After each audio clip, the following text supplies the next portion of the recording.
안녕하세요. 편한책방입니다. 오늘은 이성일 님이 지은 하브루타 4단계 공부법 리뷰해 보도록 할게요.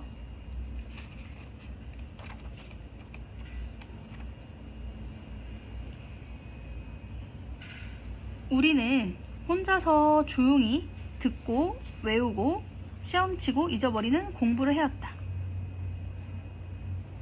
공부는 늘 상대와의 경쟁이었다. 유대인은 함께 시끄럽게 말하고 생각하고 질문하는 공부를 해왔다. 그들의 공부 결과는 실력이 되어 세상을 변화시키는 힘이 되고 있다. 오랜 순환의 역사 속에서도 굳건히 유지한 그들의 공부법은 짝과 질문하고 토론하는 하브루타이다.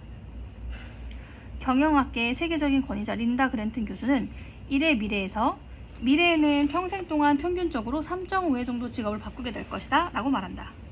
심지어 변호사와 의사마저도 인공지능으로 대체되는 사회에서 성적만을 위한 공부로는 해결책이 될 수 없다. 따라서 4차 산업혁명 시대에 요구되는 창의 비판적 사고를 할 수 있는 실력을 함께 갖추어야 한다. 인지심리학의 연구 결과에 따르면 성공적인 학습을 위해서는 단순 반복보다 공부한 내용을 기억해서 인출하는 활동이 효과적이다. 대표적인 인출 방법이 설명하기와 기억해서 쓰기이다. 이를 어려서부터 탈무드를 낭독하고 커서는 질문하고 토론하는 하브루타와 접목했다. 그것이 하브루타 4단계 공부법이다. 1단계 낭독하기, 2단계 설명하기, 3단계 기억해서 쓰기, 4단계 질문하기 순으로 공부하는 것이다. 이는 효과적인 기억 전략으로 학교 성적을 올리고 창의 비판적 사고를 통해 미래 사회에 필요한 실력을 함께 키우는 공부법이다.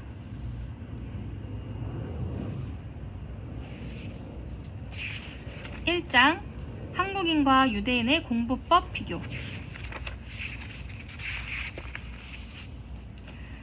우리 국민들은 가장 교육열이 높고 많은 시간을 공부하면서도 평생 공부에 대해 후회를 하면서 살고 있다. 도대체 왜 그럴까? 우선 공부 목적이 성공지향적이라는 점이다. 공부하는 이유가 남보다 더 좋은 직장에 다니고 더 잘 살기 위해서라고 생각한다. 공부는 늘 경쟁이며 다른 사람들은 경쟁 상대이다. 공부에 대한 뜨거운 사회 분위기와 달리 개인의 자발성 부족도 중요한 요인이다. 내적 동기는 존재하지 않는다.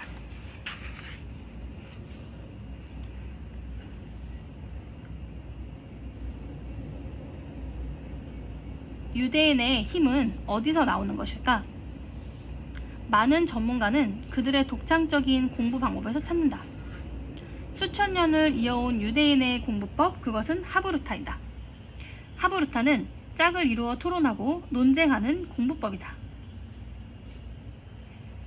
신의 율법인 토라를 공부하고 이에 대한 해석인 탈무드 토론에서 비롯하였다. 그들은 질문하고 토론하는 과정에서 창의력과 비판적 사고를 키워 오늘날 유대인이 인류 문명 발전을 선도하는 힘이 되고 있다. 유대인의 인구는 대략 1,500만 명으로 전 세계 78억 인구의 0.2%에 불과하다. 교과서에도 많은 유대인이 나온다. 국부론으로 초기 자본주의 이론을 정립한 애덤 스미스, 그 자본주의의 문제점을 비판하면서 공산주의 이론을 만든 마르크스, 소련에서 프롤레타리아 혁명을 성공시킨 레닌, 유명한 과학자 뉴턴, 아인슈타인, 창조적 예술가 피카소, 샤갈, 심리학자 프로이트, 철학자 스피노자 등 스포츠 분야를 제외하고 유대인이 인류 발전에 끼친 영향은 크다.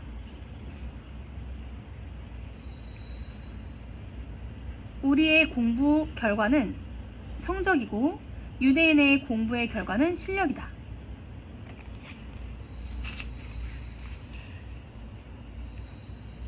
듣는 공부, 말하는 공부. 뇌가 활동하지 않는 듣는 공부. 듣는 공부는 집중력에 도움이 되지 않는다. 강의를 들을 때와 TV를 볼 때는 뇌가 거의 활동하지 않았다. 강의를 들을 때 우리는 집중한다고 생각하지만 뇌는 거의 활동하지 않는 상태인 것이다. 듣는 공부의 또 다른 문제는 수동성에 있다. 인간은 능동적으로 일할 때 의욕과 흥미가 생긴다.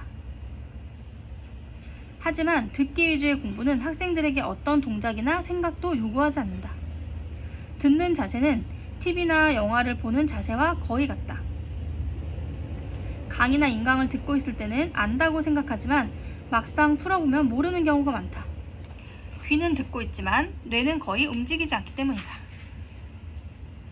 공신들은 수업 시간은 공부 시간에서 제외한다.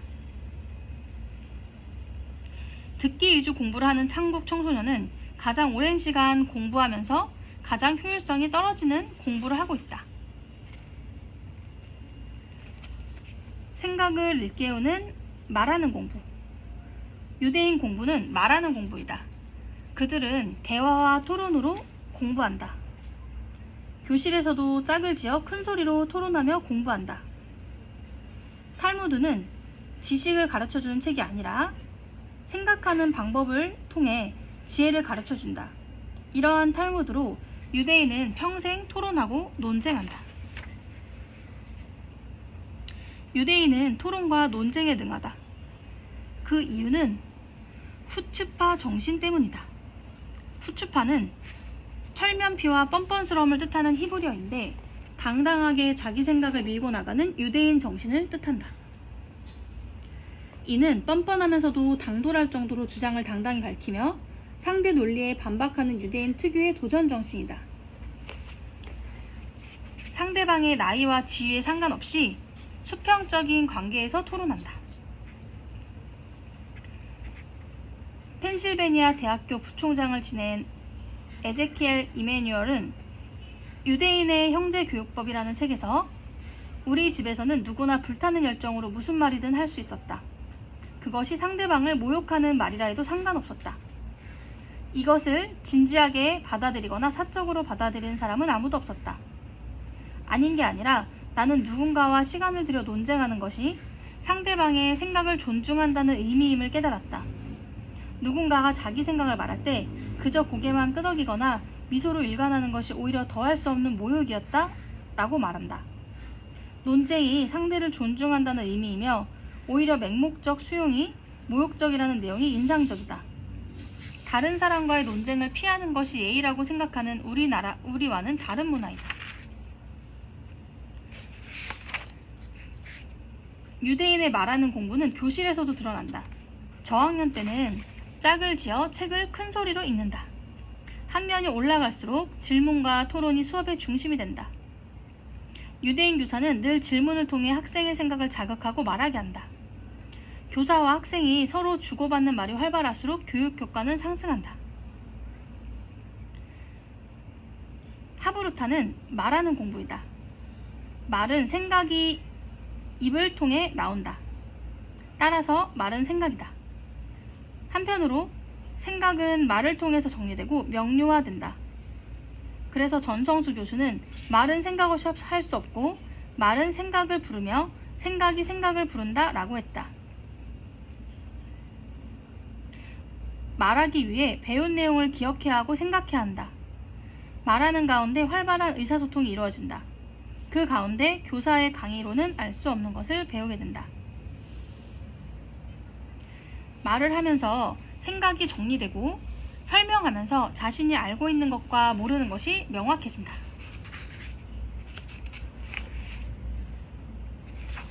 외우는 공부, 생각하는 공부.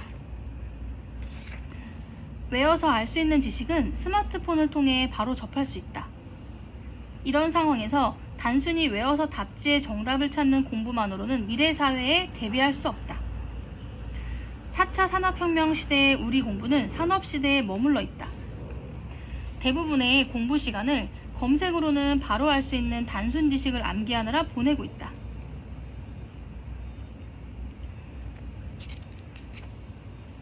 세계적인 과학자나 연구 성과는 드물다. 우리나라가 높은 교육열과 경제 성과에도 불구하고 노벨상을 받지 못하는 이유는 간단하다. 외운 내용을 그대로 옮기면 정답이 되는 공부를 했기 때문이다. 이는 공부의 창의성을 요구하지 않는다. 배운 내용에 의문을 품거나 질문할 필요가 없다. 그러나 노벨상은 창의적인 사람이 받는다. 정답을 외우는 공부만으로는 미래 사회를 대비할 수 없다. 우리나라 공부 인재는 지식을 음식으로 비유했을 때 주어진 시간에 가장 많이 먹는 푸드파이터에 비유할 수 있다. 한정된 시간에 최대한 많은 지식을 이해하고 암기하는 것을 공부 잘하는 인재라고 생각한다. 하지만 4차 산업혁명 시대의 인재는 주어진 재료로 새로운 요리를 창출하는 셰프가 되어야 한다. 유대인은 자녀에게 몸보다 머리를 써서 사는 것이 유대인답게 사는 것이라고 가르친다. 그래서 생각하는 공부를 한다. 유대인이 어려서 처음 공부를 시작할 때부터 접하는 말이 있다. 맞다오 셰프, 즉 너의 생각은 무엇이니라는 말이다. 맞다오 셰프는 단순히 지식을 전하기보다는 학생이 깊이 생각하고 참여하게 하려는 목적이 있다. 이러한 질문을 받고 스스로 생각하면서 창의력이 생기고 자기 생각을 누구 앞에서도 당당히 밝힐 수 있게 된다. 유대인 100명이 있으면 100개의 의견이 있다라는 속담이 있다. 각자 다른 생각이 있고 다른 생각이 존중받는다는 의미다. 생각하는 힘을 키우면 생각의 근육이 만들어진다. 근육이 몸을 튼튼하게 하는 것처럼 생각 근육은 생각을 튼튼하게 한다. 튼튼해진 생각에서 상상력과 비판력, 창의력이 나온다. 이러한 생각 근육을 키우는 가장 좋은 방법이 질문과 토론이다. 두 사람이 모이면 세 가지 의견이 나온다라는 유대인 속담이 있다. 생각과 생각이 만나면 시너지 효과가 있다.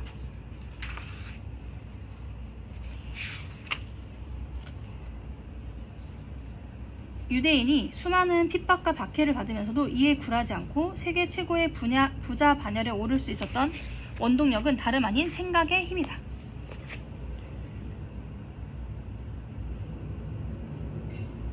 우리나라 아이들이 처음부터 생각하는 것을 싫어했던 것이 아니다. 어른들이 생각할 기회를 주지 않았기 때문이다.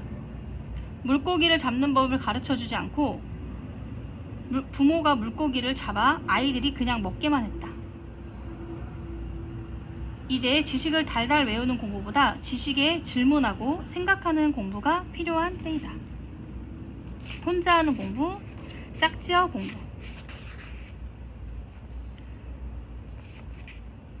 물론 혼자 공부하는 시간은 필요하다. 기본 개념을 습득하고 이해하는 과정에서는 혼자서 책을 읽고 익혀야 한다. 하지만 우리 공부의 문제는 처음부터 끝까지 혼자 한다는 데 있다. 혼자 하는 공부에 한계가 있다. 단순한 지식 습득에는 효과가 있지만 그 이상의 생각과 지혜를 창출하기는 어렵다.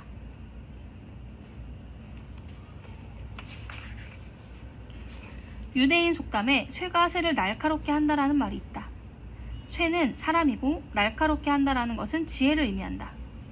즉 사람을 통해 지혜를 배운다는 것이다. 혼자서 책을 읽고 공부하면 책의 수준을 능가할 수 없다. 수동적이고 수용적인 공부를 하게 된다. 모르는 사람이 보면 마치 싸움을 하는 것처럼 치열하게 토론한다.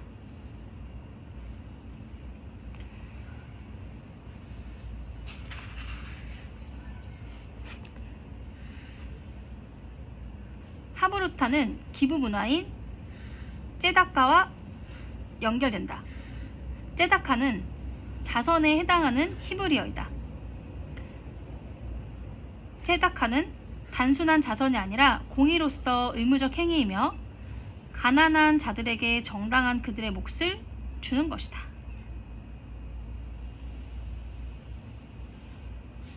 ጼ다카는 단순히 물질로 남을 돕는 행위만을 의미하지 않는다.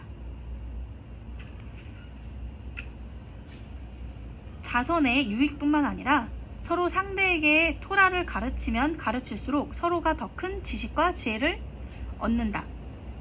나눌수록 풍성해지는 원리인 ጼ다카나 하브루타나 모두 매한가지라는 점이다.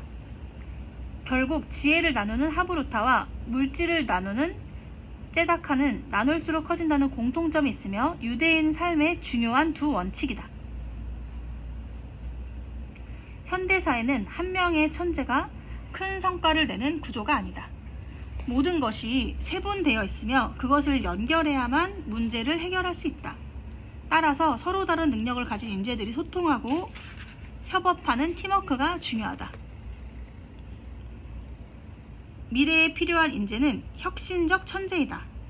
그 천재성을 발휘하려면 나홀로 천재가 아니고 집단 천재성을 가져야 한다. 집단 천재성이란 다양한 능력을 가진 사람들이 모여 함께 해결하는 가운데 나오는 힘이다. 현대인에게 가장 필요한 역량이 의사소통 역량이다. 의사소통이란 서로의 뜻과 생각이 통한다는 뜻이다. 통하기 위해서는 서로를 연결하는 것이 필요하다. 이제 혼자가 아닌, 경쟁이 아닌 협력하는 공부가 필요한 시대이다. 공부는 평생 해야 할 장거리 여행이다. 질문 없는 공부, 질문하는 공부. 방송에서 보여준 미국 대학 강의실 장면에서는 학생의 질문이 여기저기에서 이어지고 교수의 말에 거침없이 비판하고 논쟁한다. 배우고 싶어 대학에 왔고 이해하지 못하면 반드시 이해할 때까지 질문한다.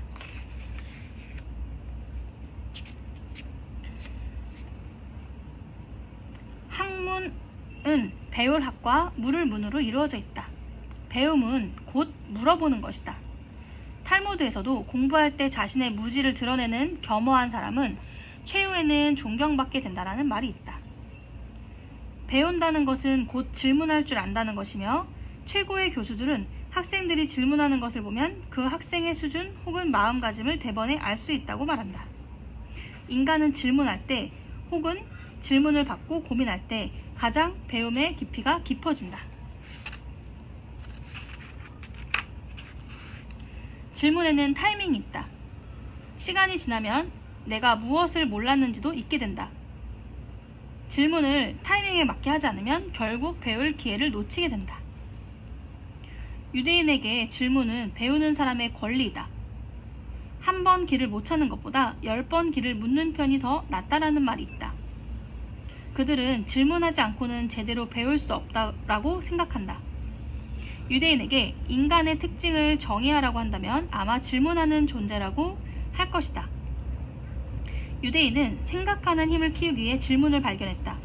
그들은 단순한 지식이 아니라 생각하는 힘의 중요성을 깨달았다. 물고기를 잡아주면 하루를 살 수 있지만 물고기를 잡는 법을 가르쳐주면 일생을 살 수 있다.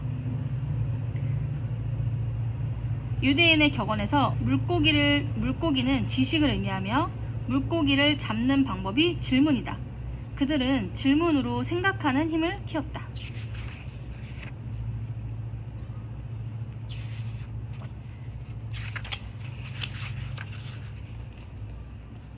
가장 많이 배울 수 있는 방법은 생각하고 질문하는 것이다. 우리는 왜 공부하는가, 지금 제대로 살고 있는가를 스스로에게 질문하고 생각해야 한다. 그리고 그 생각을 스스로 말로 표현해보고 다른 친구와 나누어야 한다. 그 과정에서 수업에서 배운 내용보다 더 많은 것을 배울 수 있다.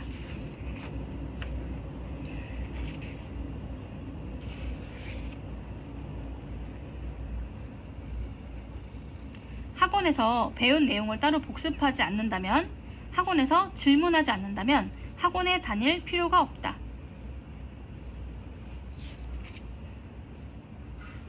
내적 동기, 목표의식, 자습시간 확보 등을 갖추지 않는다면 성적은 오르지 않는다.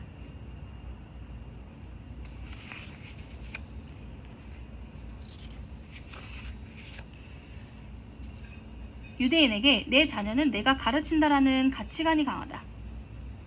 유대인에게 가정이 교육의 중심이다.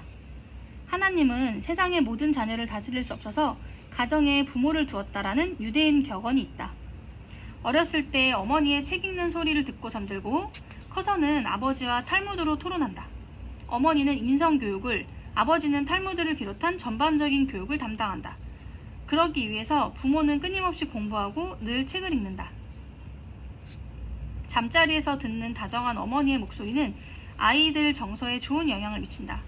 그리고 어휘력과 문학적 상상력을 키운다. 커서는 자연스럽게 책을 접하게 되며 문학적 표현도 배우게 된다. 세계적 인지신경학자 메리언 울프는 책 읽는 뇌에서 부모가 책을 읽어주는 소리를 들으며 보낸 시간의 양이 아이가 성취할 독서 수준을 예언하는 좋은 척도가 된다라고 주장한다. 유대인 공부는 가족 대화에서도 이어진다. 유대인이 우수한 이유는 유전자가 아니라 저녁 밥상머리에서 부모님들이 자녀들의 궁금증을 풀어주는 대화 때문이라고 말했다.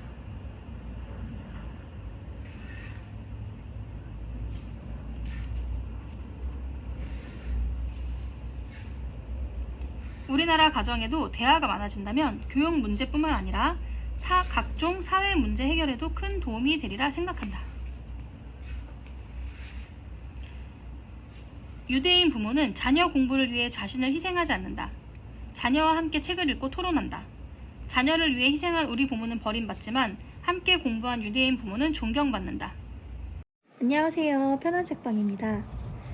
오늘은 하브루타 4단계 공부법 중 하브루타 공부법의 효과 2장 리뷰해 보도록 할게요.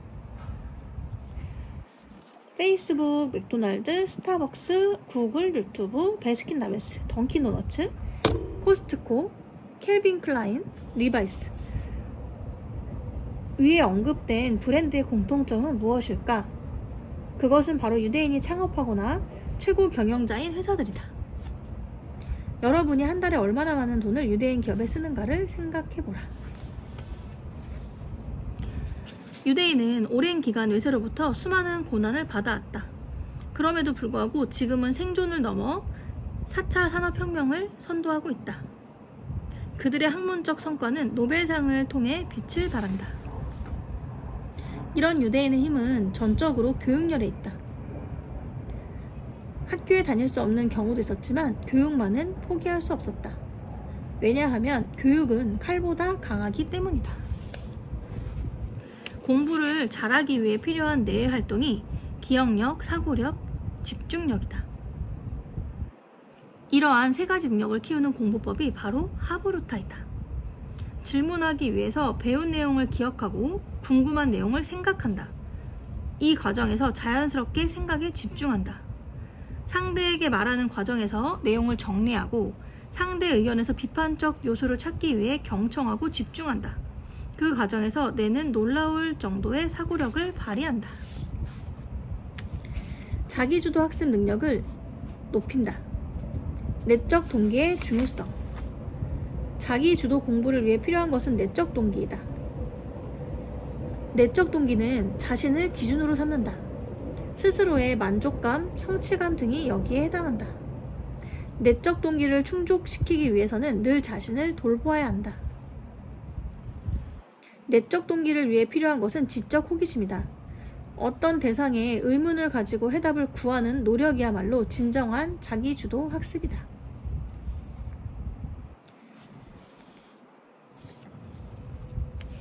자기주도적이 되기 위해서는 스스로 목표를 정하고 그 목표를 위해 나아가야 한다. 자기주도와 부모주도. 자기주도 학습의 필요성은 두 가지로 설명된다. 첫째, 스스로 선택할 때 더 적극적인 공부를 하게 된다. 둘째, 미래 사회에 잘 대처할 수 있다. 수능 만점자 30명을 인터뷰해서 그들의 공부법을 기록한 김도윤의 1등은 당신처럼 공부하지 않았다 해서 많은 학생의 공통적인 공부 비결이 바로 자기주도 학습이었다. 자기주도 학습이 중요한 까닭은 자신에게 필요한 공부를 할 수 있기 때문이다.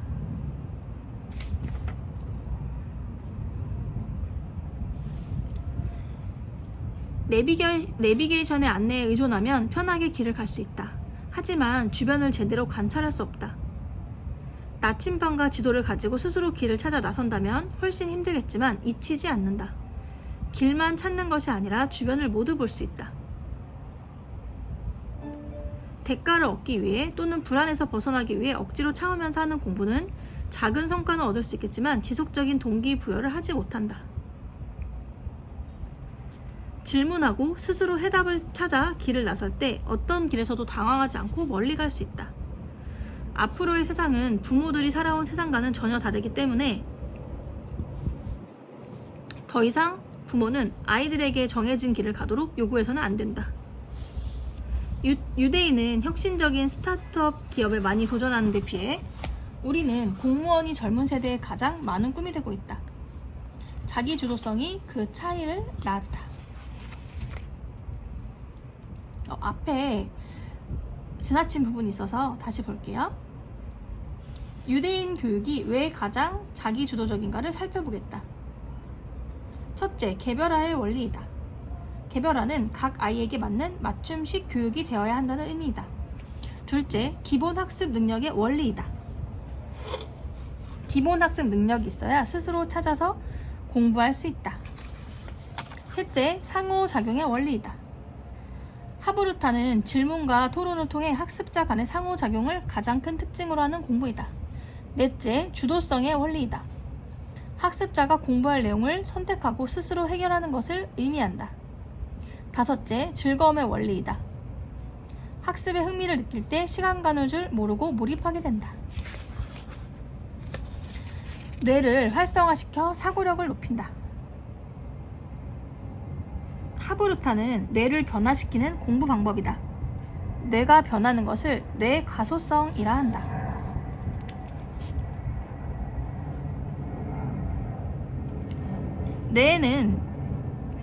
독서를 좋아하는 사람의 뇌에는 독서 전용 도로가 있고 피아노를 잘 치는 사람의 뇌에는 피아노 전용 도로가 있다. 그리고 그 도로는 약 30일이면 만들 수 있다. 이는 꾸준한 노력과 학습은 뇌를 변화시킨다는 의미이다. 다양한 경험과 자극은 시냅스 연결을 튼튼하게 한다. 뇌 주인이 어떤 경험을 하는가, 어떤 부분에 관심과 흥미를 느끼는가, 어느 분야에 집중하는가에 따라서 연결 활동이 끊임없이 이루어지고 있다. 뇌는 유전보다 경험과 도전 등의 환경에 더 많은 영향을 받는다. 시냅스 연결을 촉진하는 최고의 조건은 새로운 것에 대한 호기심과 이에 대한 탐구이다. 유대인들은 가장 좋은 뇌로 태어나지는 않았지만 내가 좋아하는 최고의 환경에서 가장 좋은 뇌로 만들어진다. 질문은 고도의 두뇌 활동이다. 질문은 내가 무엇을 모르는지를 알아야 하며 문제에 대한 정확한 진단과 해결을 가능하게 한다. 질문은 최고의 결과를 이끌어내는 힘이며 구글을 비롯한 혁신적인 기업들은 스스로 질문을 만들고 묻고 문제를 해결해낸다.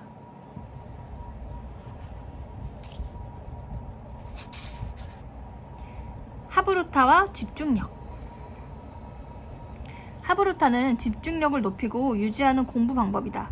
질문을 만들기 위해서는 제대로 이해하기, 비판적으로 바라보기, 다른 각도에서 바라보기 등 사고력을 요구한다. 이는 상당한 집중력을 요구한다. 질문은 끊임없이 새로운 생각을 하게 만들어 사고력과 기억력을 담당하는 뇌의 전두엽을 활성화한다. 설명하기도 집중력을 요구한다. 전체 맥락 이해와 구조화가 이루어져야 한다.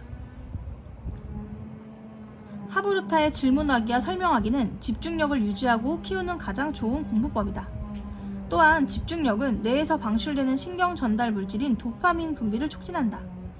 도파민은 뇌의 쾌감을 담당하는 화학 물질로 일이나 공부를 더 즐겁게 할 수 있도록 도와준다. 집중이 뇌를 활성화하고 활성화된 뇌는 창의성을 발휘하게 된다. 그리고 집중할 때 생기는 도파민은 공부나 일의 능률을 높인다. 위대한 성공을 이룬 사람이나 천재의 공통점은 집중력이 강하다는 점이다. 몰입은 집중력이 최대화된 정신 상태이다. 유대인의 교육은 어릴 때부터 사고하는 습관을 갖게 하고 끊임없이 사고하도록 유도하여 결국에는 몰입적 사고를 할 수 있는 사람으로 만드는 가장 이상적인 교육이라고 평가한다. 집중을 돕는 백색 소음. 집중력에 도움을 주는 소음이 있다. 이른바 백색 소음으로 적정한 음폭을 유지하며 귀에 쉽게 익숙해지는 소음을 말한다. 바람소리, 빗소리, 폭포소리, 시냇물소리, 파도소리, 새소리 등 자연에서 들려오는 소리가 대표적이다. 이 소리들은 우리 주변에서 평상시에 들림으로 특별히 의식되지 않는다. 반복되는 소리를 통해 집중력을 높이고 심리적 안정감에 도움을 준다.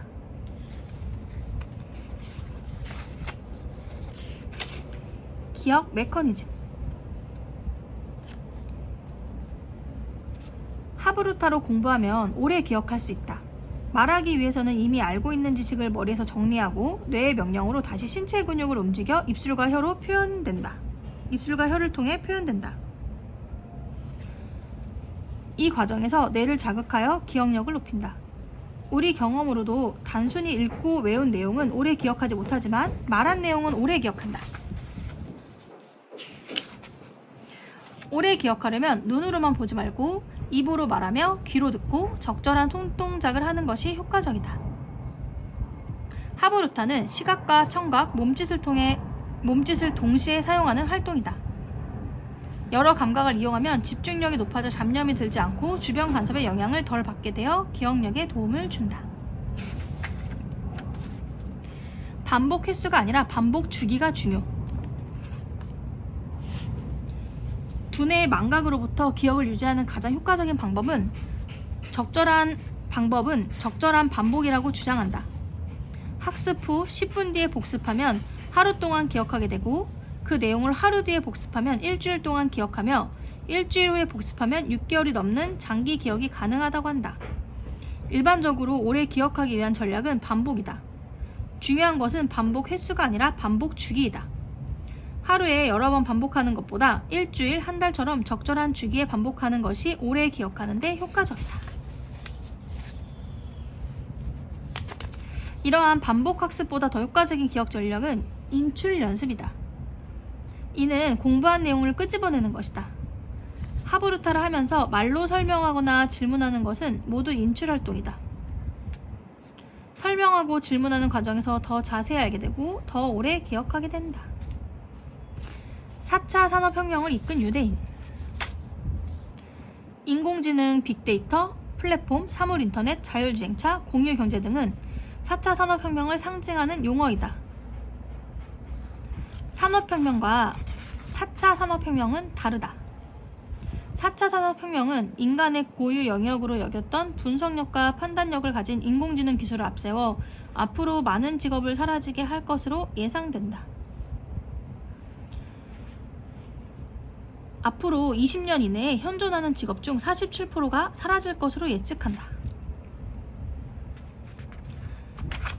4차 산업혁명 시대에 살아남기 위해 단순 노동력이나 자본만으로는 어렵다. 혁신적인 아이디어가 필요하다.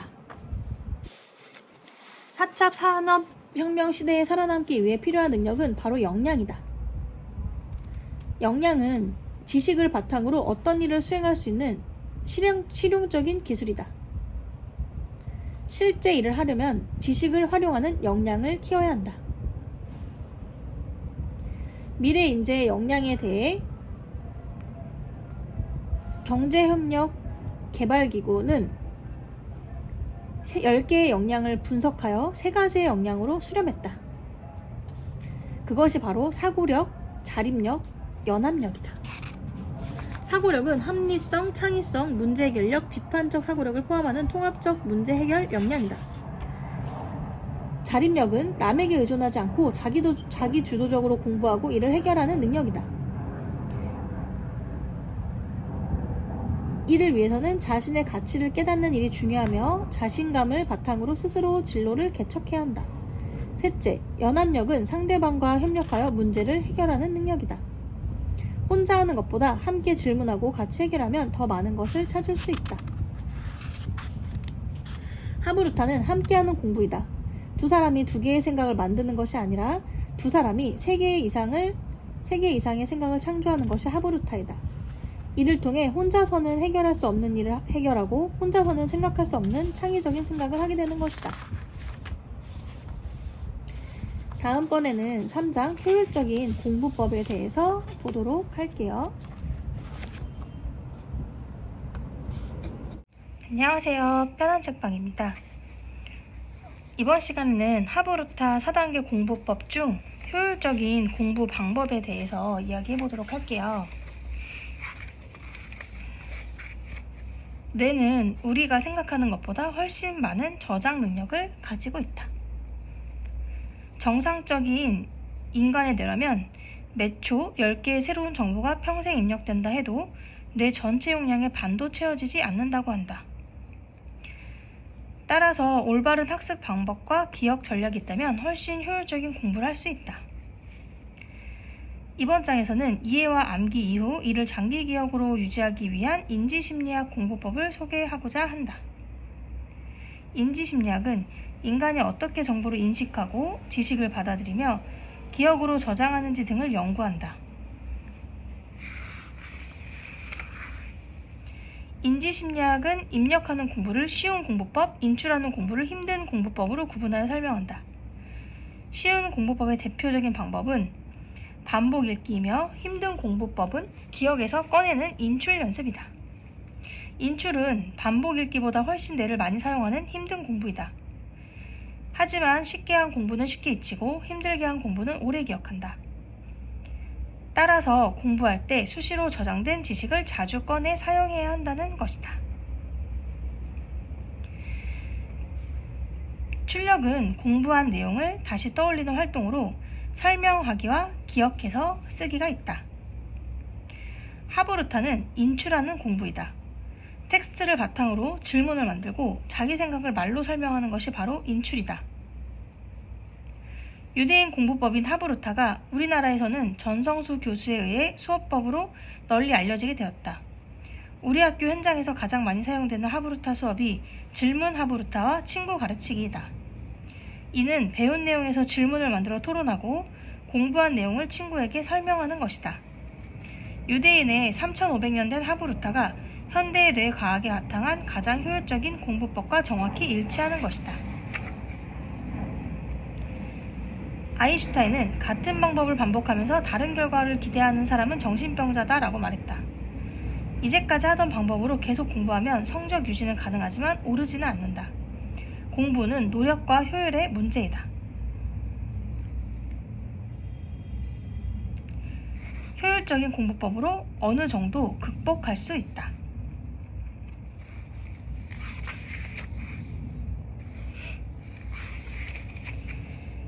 힘든 공부법. 효과적으로 학습하고 더 높은 점수를 받고 싶다면 더 많이 출력해야 한다. 인지심리학에서는 인출할 때 겪는 어려움이 오히려 학습에 도움이 되며 이것을 바람직한 어려움이라고 부른다. 비옥 교수는 바람직한 어려움은 배움의 과정에서 학습자에게 도전이 될 만한 것이 필요하다는 것이다.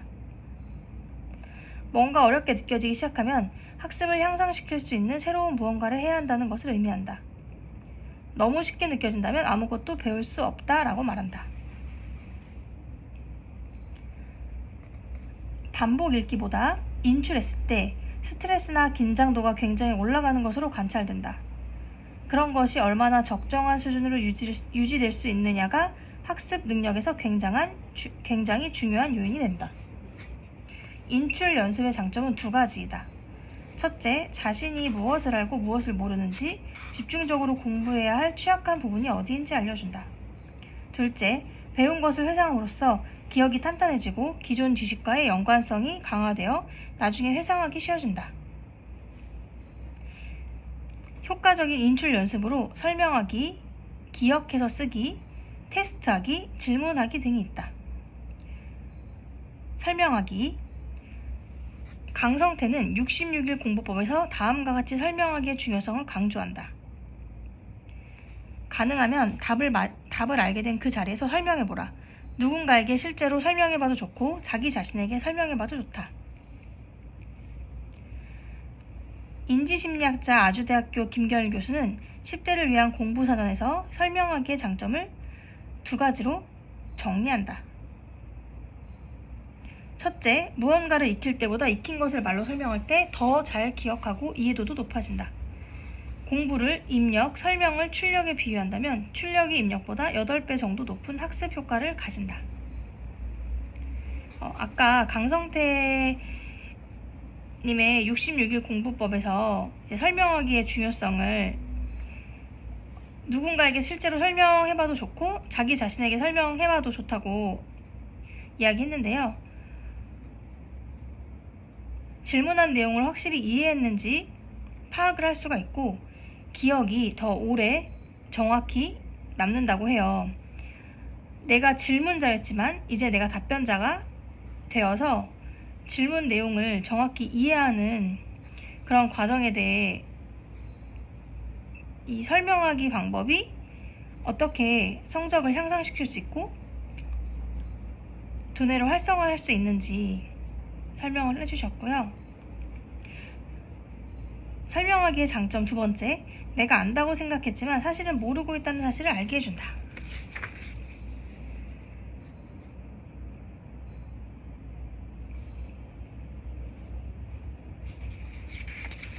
기억해서 쓰기 한번 볼게요. 단순 반복 학습보다 기억해서 쓰기의 활동이 훨씬 효과적인 공부 방법이다. 기억해서 쓰기는 다음과 같은 효과가 있다. 첫째, 기억에서 꺼내는 인출 연습을 통해 오래 기억하는 데 효과적이다. 둘째, 백지에 쓰면서 내용이 구조화되고 정리되어 흐름이 명료해진다. 셋째, 기억하지 못한 내용을 명확하게 할 수 있다.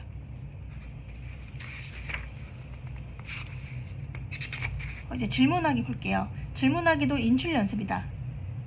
자신에게 질문해보라. 핵심 내용이 무엇인가? 생소한 용어나 내용은 무엇인가? 그것을 어떻게 정의할 것인가? 내가 이미 아는 내용과 어떤 연관성이 있는가? 질문하고 답을 적어보는 것 역시 좋은 공부 방법으로 추천하고 있다. 질문은 배운 것에 여러 겹의 지식을 더하고 기술을 강화하는 정교화와 인출 연습의 조합이라고 한다. 인지심리학에서 제시하는 효율적인 공부 방법은 단순 반복이 아니라 공부한 후 기억에서 꺼내는 인출 연습이다.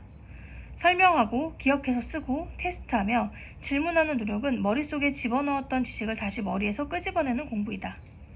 뇌가 편하면 제대로 된 공부가 아니다. 힘들게 공부할수록 잊어버리는 것도 힘들다. 수능 만점자인 서준호도 인출하는 공부의 중요성을 강조한다. 그는 자신이 제대로 외웠는지 점검하려면 자신이 배운 걸 누군가에게 가르쳐주는 방법이 가장 확실하다고 말했다. 노트에 글로 써볼 수 있을 정도가 되면 정말 이해한 거고 설명할 수 있다는 것 자체가 본인이 그걸 확실히 알고 있다는 뜻이라고 한다. 인출 공부를 할 때는 목적이 뚜렷해진다. 정보를 다시 끄집어내어 말하거나 적어야 한다는 압박감에 집중력이 높아지고 내용을 구조화하게 된다. 틀리는 것은 공부의 중요한 과정이다. 공부는 제대로 모르는 것을 바로 알아가는 것이기 때문이다. 메타인지 높이기. 자신이 아는 것과 모르는 것을 스스로 아는 것을 메타인지라고 한다. 메타인지가 높을수록 자기 효능감이 강하고 이는 자기 주도 학습으로 이어진다. 자기 효능감은 어떤 과제나 목표를 성공적으로 수행할 수 있다는 자기 능력에 대한 스스로의 평가이다. 따라서 자기 효능감이 높을수록 학업에 더 적극적이고 자기 통제가 강하다. 이러한 자기 효능감은 메타인지를 통해 높아질 수 있다. 메타인지 기술을 익히게 하는 것은 평생 들고 다닐 수 있는 연장통을 선물해 주는 것과 같다고 말한다. 메타인지는 적절한 사고 훈련이나 학습 습관으로 향상시킬 수 있다. 메타인지를 높이는 방법은 다음과 같다. 첫째, 자기 학습 습관의 장단점을 알아야 한다. 둘째, 기억 과정을 이해한다. 공부는 기억에 의존한다.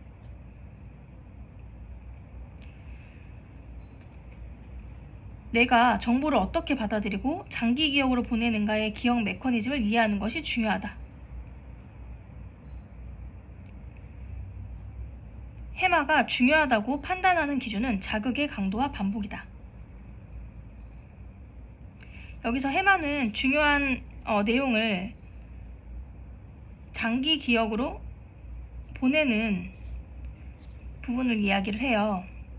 자극의 강도와 집중력과 의욕 동기 등과 관련이 있다. 또한 반복은 기억이 필수 전략이며 반복의 주기가 중요하다. 셋째, 공부법을 배워서 자신만의 공부 전략을 세운다. 열심히 하는 것만이 능사가 아니다. 공신들은 자기만의 공부법이 있다. 그러한 공부법에는 공통점이 있다. 반복 주기와 인출 연습 등이 여기에 해당한다. 하브루타 4단계 공부법이 효율적인 공부 전략을 수립하고 메타인지를 높이는 데 도움을 줄 것이다. 넷째, 시험을 치기 전에 반드시 중간 테스트를 한다. 하브루타와 메타인지. 하브루타 시간의 대부분이 설명하기 활동이다. 내가 만든 질문을 설명해야 하며 친구의 질문에 대한 내 생각을 설명해야 한다. 설명하기 위해 자신의 생각을 정리하고 때로는 공부한 내용을 기억해야 한다. 토론과 설득도 내 생각을 상대방에게 설명하는 것이다. 자신이 완벽하게 이해하고 생각이 정리되어 있다면 상대방이 이해하기 쉽게 설명할 것이다. 또한 질문하기를 통해 자기조절 능력을 높일 수 있다. 메타인지는 자신을 제대로 아는 것에서 출발한다. 자신을 제대로 아는 방법은 스스로 질문을 해보는 것이다.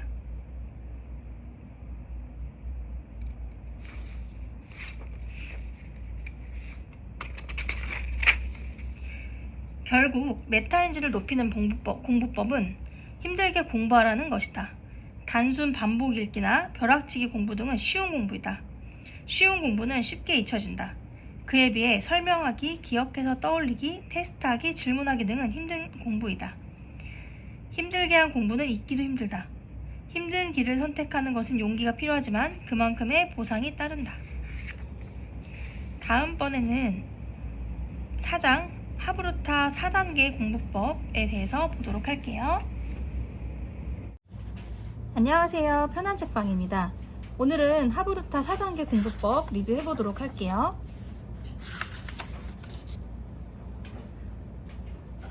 하브루타 4단계 공부법은 1단계 낭독하기, 2단계 설명하기, 3단계 기억해서 쓰기, 4단계 질문하기로 이어진다.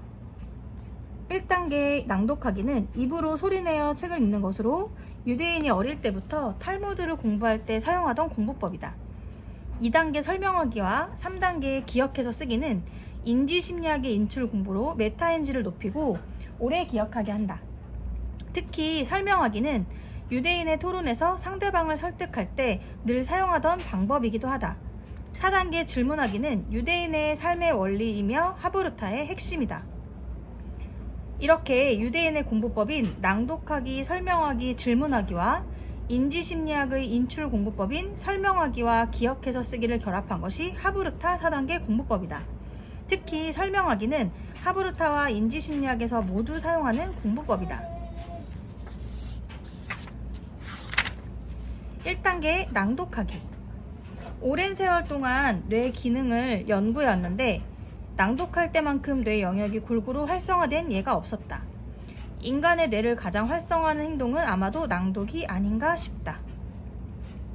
유대인의 낭독. 낭독은 책을 소리내어 읽는 것이다. 유대인은 가정에서 부모와 함께 탈무드를 소리내어 읽는 것으로 공부를 시작한다. 유대인 사회에서는 아이가 성서를 암송할 만큼 소리내어 읽게 하며 그것이 그들의 지적 수준을 높여준 원인이라고 말한다. 책은 너무 빨리 읽어도 너무 느리게 읽어도 그 뜻을 이해할 수 없다. 어떤 속도로 어떤 목소리로 어떻게 숨을 끊으면서 읽는지 알아야 책에서 내용을 뽑을 수 있고 재미가 있다. 부모와 같이 소리내어 읽다 보면 부모가 터득한 호흡법이나 리듬감을 아이들이 익히게 된다. 그렇게 해서 아이들이 독서에 재미를 붙이게 되면 책을 손에서 내려놓지 않게 된다. 이처럼 유대인은 가정에서 낭독을 통해 생활 습관으로 독서를 몸에 익힌다는 것이다. 유대인은 눈으로만 읽지 않고 소리내어 읽는다. 이러한 읽기를 미크라라고 한다. 낭독은 인류의 가장 오래된 공부법이다. 지금도 다양한 문화권에서 암송으로 공부하고 있다. 암송은 소리내어 읽으며 외우는 것이다. 그 이유는 소리내어 읽는 것이 장기 기억에 도움을 주기 때문이다. 뇌는 운동할 때 활성화된다. 뇌는 움직임을 위해 존재하기 때문이다. 몸을 움직이며 신체 여러 부위를 사용할수록 뇌는 활성화된다. 낭독은 신체의 여러 기관을 사용한다. 눈동자를 움직이고 소리를 내기 위해 입술과 혀, 성대 운동을 한다. 또한 이미 낸 소리를 듣는 과정에서 고막의 떨림 등 귀의 청각 운동까지 하므로 뇌에 많은 자극을 주게 되는 것이다. 낭독이 뇌를 활성화하여 공부 효율을 올리는 이유이다. 최첨단 뇌 영상 장비로 촬영한 결과 낭독할 때는 묵독할 때보다 훨씬 많은 뇌 영역이 활성화되었다. 묵독할 때는 시각 영역과 문장 의미를 이해하는 베르니케 영역이 활성화된다. 여기에 더해서 낭독할 때는 운동 기능을 담당하고 근육을 조절하는 손해의 활성화가 나타났다. 또한 낭독할 때 세타파 등 저주파 영역이 높아졌는데 이는 낭독할 때 훨씬 집중력이 강해진다는 것을 과학적으로 증명한 것이다. 뉴스위크는 공부 잘하려면 책을 소리내어 읽어라 라는 제목으로 과학학술지 메모리에 실린 논문을 소개했다. 캐나다 워털루 대학교의 연구팀은 텍스트를 학습하는 4가지 방법을 비교했다. 소리내지 않고 읽는 방법, 소리내어 읽는 방법, 다른 사람이 소리내어 읽는 것을 듣는 방법, 자신이 소리내어 읽는 것을 녹음해 듣는 방법이었다. 그 결과 자신이 소리내어 읽는 낭독이 기억하는데 최선의 방법이었다.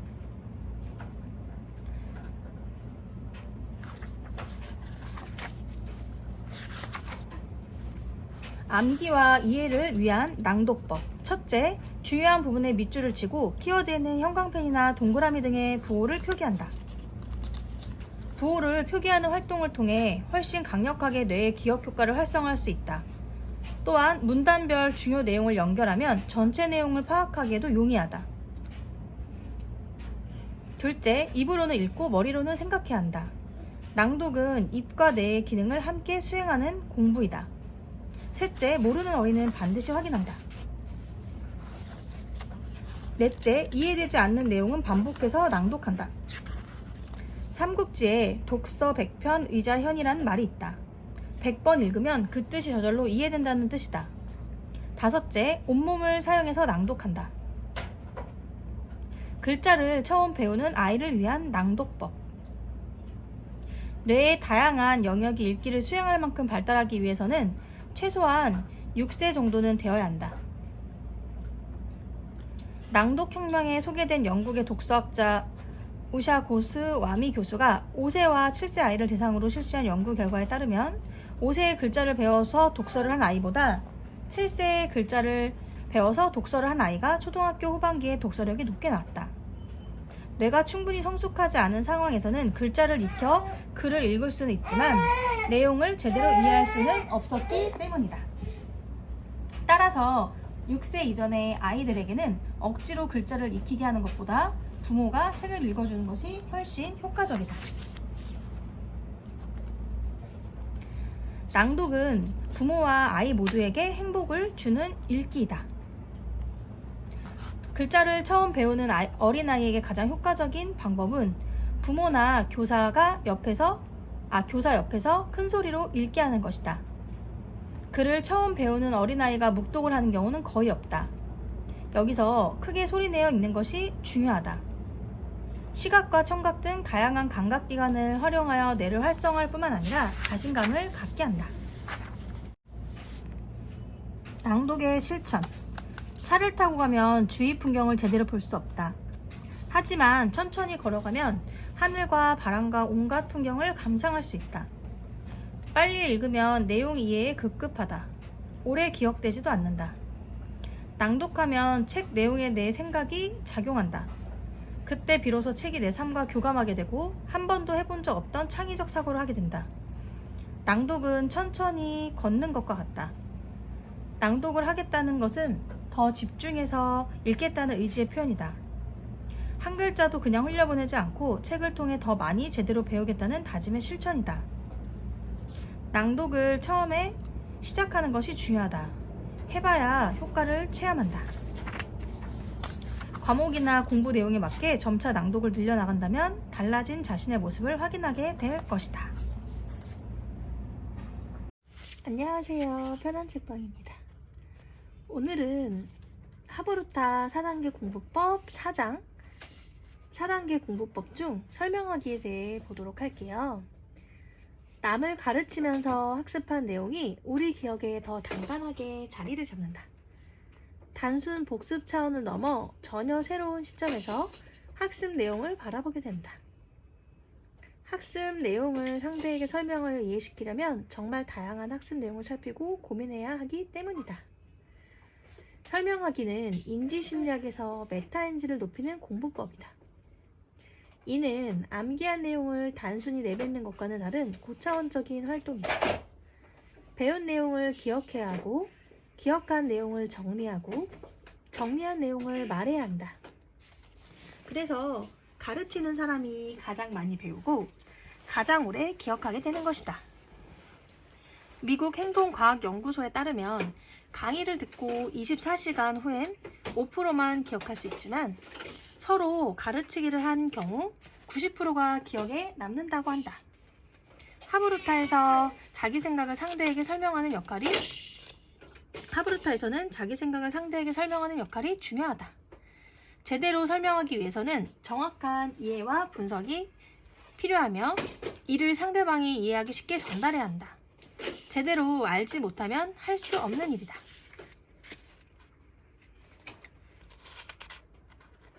EBS 학교란 무엇인가 0.1%의 비밀편에는 우등생 공부 방법이 소개되는데 설명하기가 많다.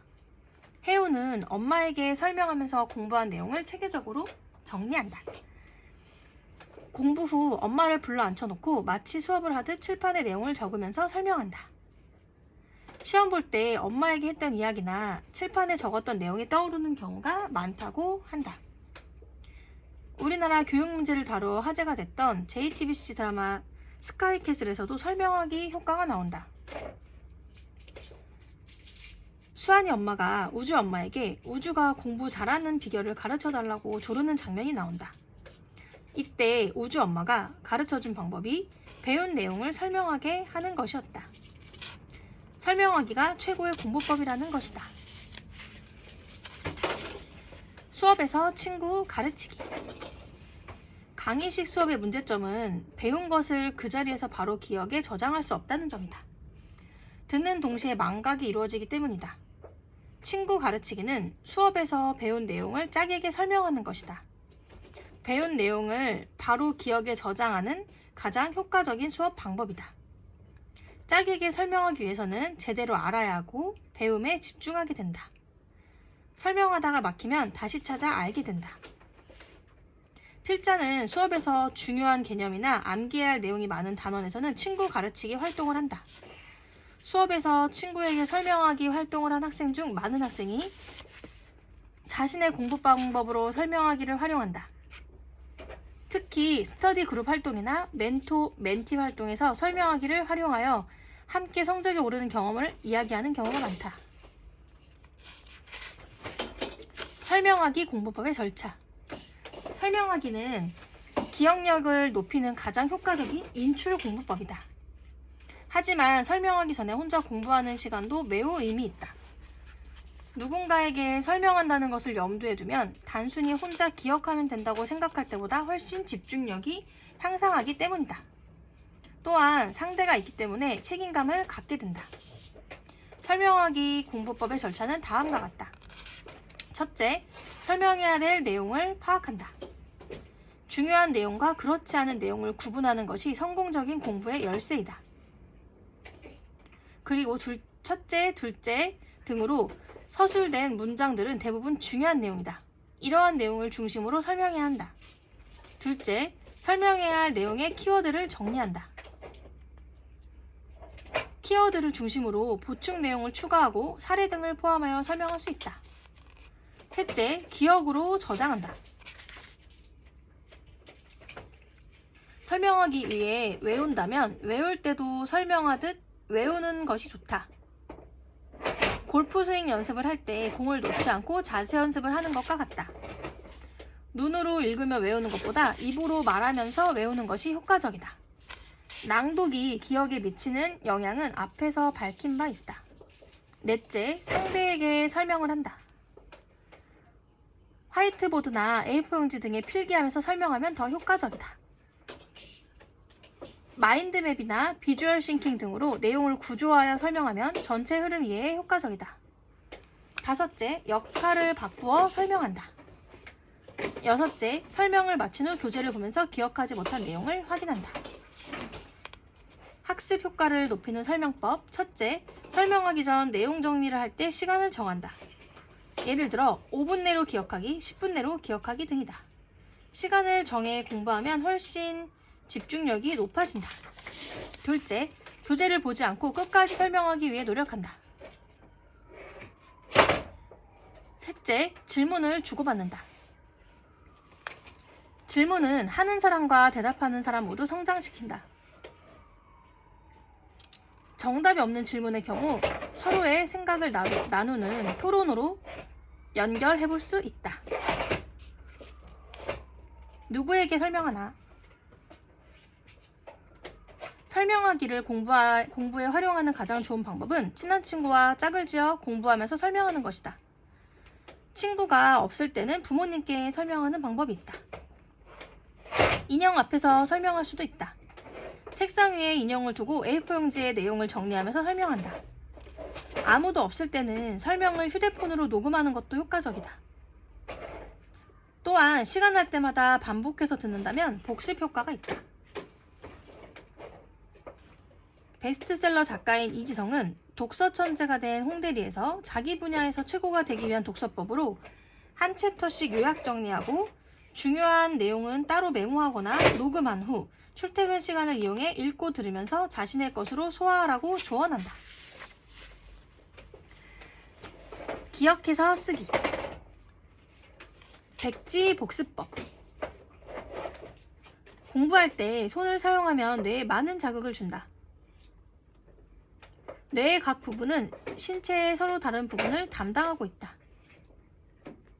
인간 신체 부위와 뇌 영역의 상관관계를 면적으로 표현한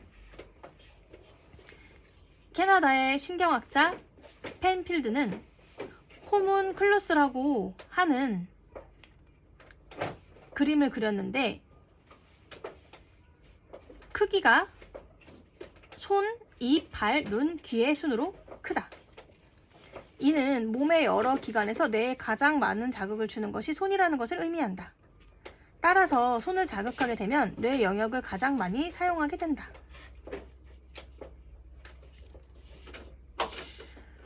글은 눈으로 보고 입으로 읽는 것보다 손으로 한번 써보는 것이 더 낫다. 손으로 쓰면 마음이 따라오게 된다. 20번을 읽어서 외운다고 해도 한 차례 힘들게 써보는 것이 낫다. 핵심을 파악하려면 자세히 살피지 않을 수 없다. 쓰기는 손을 자극하여 뇌를 활성화한다. 검색 사이트나 유튜브에 백지복습 혹은 백지공부라고 치면 수많은 공신의 공부법으로 소개된다. 한결같이 힘들지만 가장 효과적인 암기 방법이라고 소개하고 있다.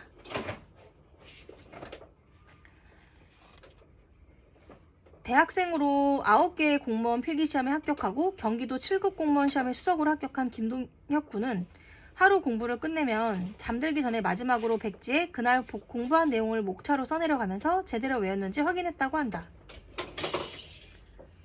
강성태도 66일 공부법에서 연습장에 교재를 안 보고 공부한 내용을 전부 써본다. 책을 보고 정리하는 것보다 훨씬 시간이 오래 걸리고 힘들지만 그 내용만큼은 확실히 내 것이 될 수 있다고 말한다.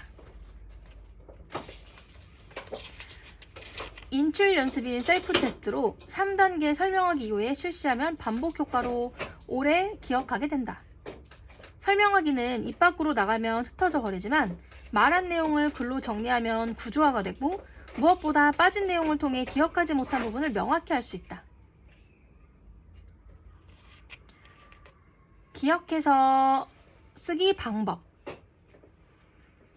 첫째, 빈 종이에 교시와 과목을 적고 당시 배웠던 걸 떠올려 검은 펜으로 적어본다. 둘째, 떠올리지 못한 내용은 책을 보고 빨간 펜으로 보충해서 적는다.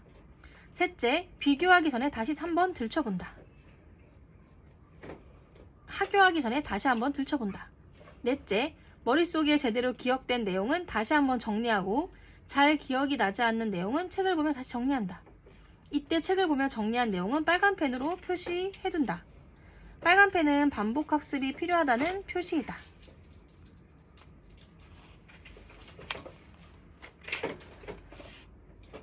기억해서 쓰기 방법. 첫 번째, 범주화해서 쓴다. 둘째, 기억하지 못한 내용은 교재를 보고 추가해서 적는다. 셋째, 다양한 색깔의 펜을 활용한다. 너무 많은 색을 쓰면 혼란스럽게 보일 수 있으니 두세 가지가 적당하다. 넷째, 쓰기 자체에 너무 오랜 시간을 투자하지 않는다.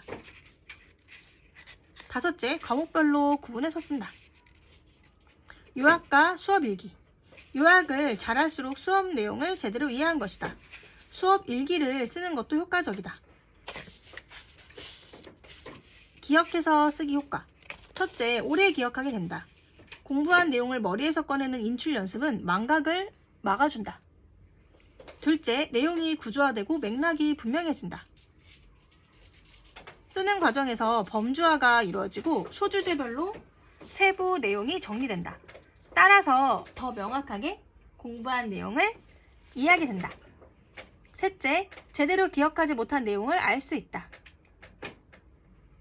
셀프 테스트이며 공부하면서 동시에 시험을 치는 것과 같다. 넷째, 다음 복습할 때 시간을 단축할 수 있다. 반복할수록 시간은 단축되고 기억은 탄탄해진다. 해마는 우리가 잠자는 시간 동안 집중적으로 일을 한다. 낮에 공부한 내용을 잠들기 전에 복습하면 해마는 이 정보를 중요 정보로 인식해서 장기 기억 장소로 보낸다. 공부한 내용 중 가장 중요하거나 외워지지 않는 내용은 잠들기 몇 분 전에 복습하면 효과적이다. 공부한 후 계속 깨어있으면 8시간 뒤에 90%를 잊어버리지만 곧바로 자서 8시간 후에 일어나면 50% 정도밖에 잊어버리지 않는다. 잠들기 전 30분 동안 그날 공부한 내용 중 가장 중요한 것을 훑어본다면 기억에 도움이 된다.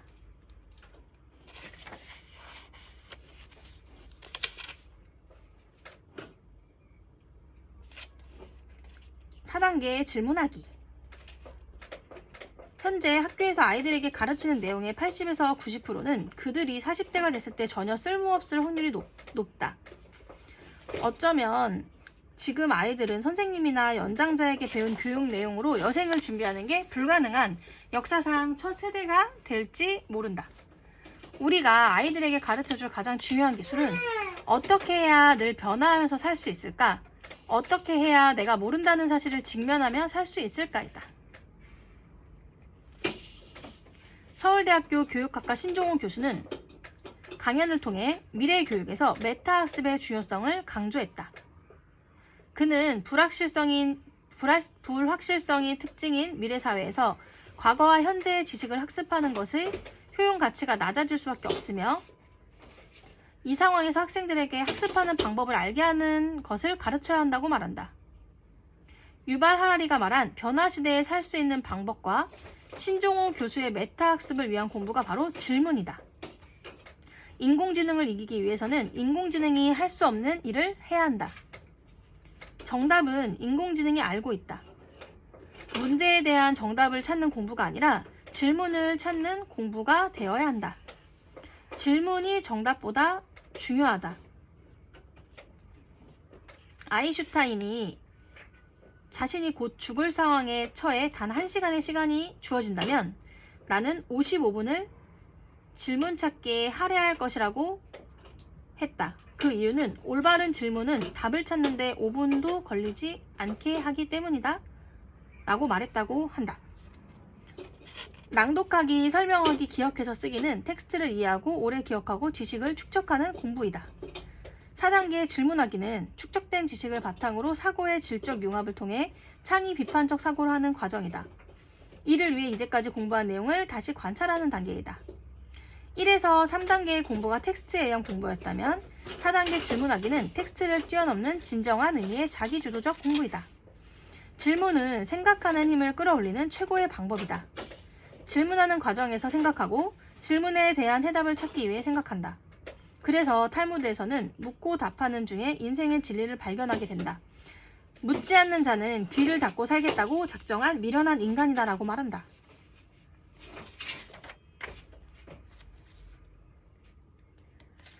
조선일보에 AI 시대 자녀교육 10계명이라는 기사가 소개된 적이 있다. 첫째, 구글이 답할 수 없는 질문 능력을 키워라. 둘째, why not? 안 될 게 뭐야? what if, 만약에를 아이 마음속에 심어라였다. 그 외 감성과 언어 능력, 커뮤니케이션, 독서, 상상력 등이 나왔다. 질문이야말로 AI가 할 수 없는 일이기 때문이다. 상상력을 이용해 질문을 던지고 AI에게 답을 찾게 하는 것은 결국 인간이다. 따라서 정답을 빨리 맞히는 교육보다 근원적 질문을 하는 연습을 통해 상상의 폭과 사고의 깊이를 넓혀줘야 한다.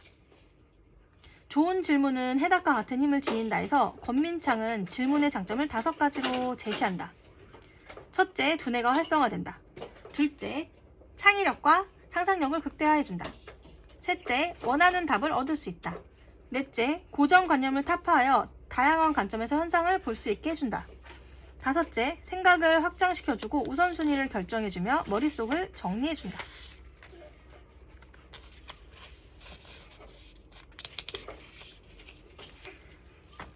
부모의 질문에 따라 아이의 사고력이 달라진다. 정답을 묻는 질문은 아이의 생각을 멈추게 한다. 미처 대답하지 못했을 때 아이는 위축된다. 생각을 묻는 질문은 사고력을 키운다.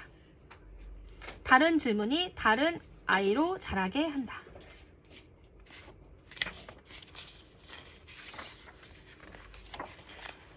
이번에는 5장 중에 5장은 넘어가고요. 마지막 5장 뒷부분에 있는 에필로그 한번 볼게요.